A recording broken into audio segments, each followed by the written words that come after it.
集中营活摘器官，中国当局在东突厥斯坦所谓教育技能培训名义下建立集中营。据报道，已有4至600万维吾尔和哈萨克人关押在这些地方。最近有消息称，当局在集中营里进行活摘器官。前集中营受害者欧梅尔78岁父亲近日在集中营死亡，据说他身上有刀痕，一些器官被盗。中国外交部沙特记者遇害案是不幸的。在10月25日的例行记者会上，有记者问及如何评论沙特记者卡舒吉遇害一事相关进展。华春莹表示，沙特记者卡舒吉死亡案引起国际社会广泛关注。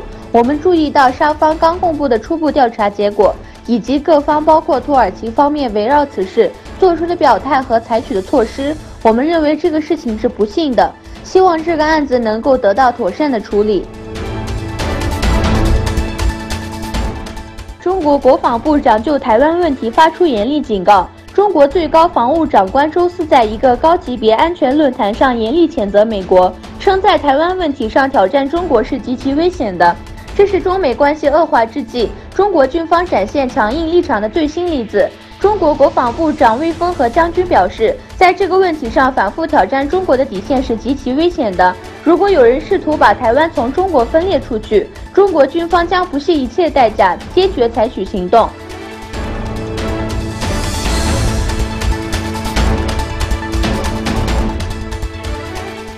沙特王储被解雇。英国驻沙特阿拉伯和也门国防专员上校布莱恩里斯声称，在记者卡舒吉被谋杀后，国王萨勒曼将撤除王储的职务，以提高沙特王国的尊严和信誉。他说，萨勒曼将与皇室成员和参谋协商后给出最后决定。沙特王储穆罕默德本·萨勒曼周三说，对批评人士记者卡舒吉的杀戒是滔天罪行。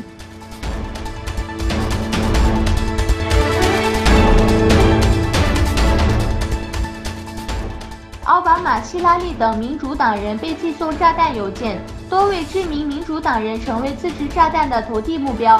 装有炸弹的包裹邮寄给了一些公众人物，包括前总统奥巴马和特朗普在2016年总统大选时的民主党对手希拉里·克利顿。特朗普在白宫说，他得知这一情况后极其愤怒和不满。周三，特朗普在白宫发表讲话，称这些未逐爆炸事件为卑鄙行径。